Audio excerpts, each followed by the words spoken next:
This is Sage Wanderer coming at you from my van down by the river. So I'm hugging my now famous pillow. Love this pillow, actually. You know, it's just one of those weird things. Yeah, hugging a pillow. I thought I would do that in honor of the fact that The Guardian apparently has embedded one of my videos into one of their stories about November 4th. Now, before I go into any more details, I want to announce publicly to the world that that video predates any knowledge that I had that November 4th was any kind of date set. And that if you want to know when I found out, and ironically I was wearing the same white robe, I believe, in that video, go a few days further and see a video that says the date of the purge is announced. That's the day I found out that they had set a date. The video that they embedded was me talking about my hypotheses and belief that civil war was already underway. And I started making these videos after the United Nations announced that the civil war in America was going to happen. They said civil war conditions already existed in America, and they were predicting a civil war. And my research showed that anytime the United Nations made that kind of proclamation, civil war shortly followed. So I began to unravel the elements that I believe were leading to a civil war in America. And this is long before November 4th was selected as any kind of date by anyone. So I kind of resent that they tie this to November 4th. However, I have to say that I believe that that video that they chose was one of my best videos I ever made. I think it was one of my best summations of the situation from top to bottom, without going into too much detail, getting to the point and you know, laying it out there. And no one ever watched it. And it had like 300 views before they selected it. It's at 20,000 and rising by the hour right now because of the Guardian article. And the thing is that I wondered why nobody liked that video. Nobody watched it. Some of my other videos have 100,000 plus.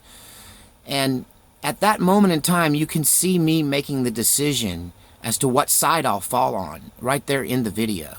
If you watch, all my videos are linear and progressive from the day that I first started talking about this organically, just like off the top of my head. And how that you see me switch from left of center, kind of, to center to, oh my God, the left is crazy. And they're trying to start a civil war. And it predates. That move predates November 4th being set as a date for something to happen. But I feel like that video, to me, is my true feelings.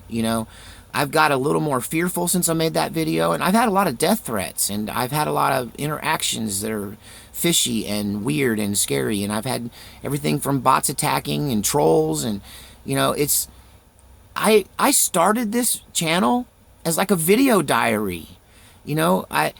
I just wanted to kind of let all the stuff in my head out. And, it's me talking to a mirror, really. And I never expected anyone to watch it, much less to take my video and put it on The Guardian.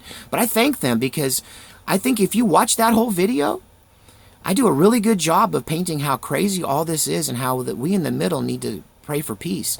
In it, I talk about how we win this with Antifa not by fighting back, but by doing what Joey Bishop and the Patriot Prayer Movement did at Berkeley, and going down amongst them with the American flag in one hand and the peace symbol in another, praying to God that we can all get along, while they beat us and throw feces and pee on our head and all that stuff.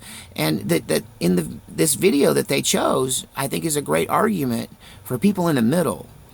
And all the way around, I don't feel like the article by The Guardian was a hit piece against November 4th or conspiracy theorists. I mean, yeah, they're harsh, but they think we're all crazy. But, the JFK files got released, so there goes your magic bullet. You're the conspiracy theorist. Ultimately, this video is about me talking about the things that I see. And the things that I knew about Antifa and the Purge had nothing to do with Alex Jones or any of those people. I got this from sitting in gay bars and discotheques and nightclubs and listening to them talk over beer and smoke.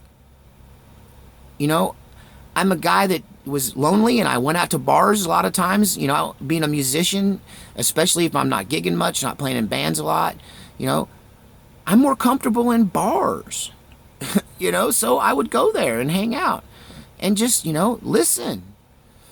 My information about the purge also comes from watching thousands, I'm telling you, thousands of hours of these protests.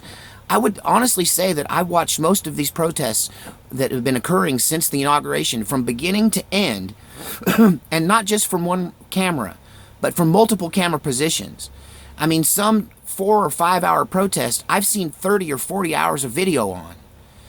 And, you know, that says a lot about me. You know, I had a slow, you know, spring and summer, and I had time on my hands. You know, I've gotten far enough ahead, I don't got to worry about money. So, you know, I quit watching mainstream media because it's all fake, contrived, and just it makes me nauseous. I can't watch television anymore. It's just, you can't see what tripe it is. You can't see how just mind-numbingly stupid television is. So I look to places like YouTube's. If I just got to have a movie fix, I'll look at Netflix. And I just started watching these protests because they fascinated me. And I picked up things that the people at the protests missed. You know, people would be videotaping an argument between, say, a patriot on the right and a communist on the left, and they would be screaming at each other. You know, they kind of midsummer stopped talking and just started fighting. But they used to talk in the spring, and they were talking to one another. And while this argument was going on and the camera was focused on that, over here in the corner, where you can't see over there, right over there, over their shoulder, would be 2 other people talking about the purge, talking about how they're going to burn down our country, talking about how they're going to break into our homes and kill us all. Right there, they were talking about it with each other. And, you know, I don't understand the technology, and I have no way of saving this stuff or proving any of this. But, you know, I started this channel to just kind of let out my personal emotions and feelings. My feelings. It's funny that they laughed at the pillow. It was really so you couldn't see up my skirt because I was wearing a robe. But, yeah, so anyway, whether you believe this stuff or not, I mean, if you don't, I just think it's because you don't have as much time as me. And, I mean, they're planning it. If it doesn't happen on the 4th, it'll happen eventually unless the FBI puts a stop to Antifa. Because those people are hateful, and they're evil, and everything I've said about them is absolutely true, and the information came right from their own mouths. I don't get my stuff from Alex Jones. I'm beginning to wonder if he don't get his stuff from me, which was kind of implied in the video. Actually, Alex Jones, I do love you, and it would be an honor to be on the show, just to talk about where I came to my conclusions and how I drew my information. And it didn't hurt having someone that was so close to me that they were almost a family member, join Antifa, and then her and I have it out. So, thanks to The Guardian, you know, I don't think that's monetized, so I won't make any money off that video, but I think you chose a good one. I've swung further to the right since then. You know,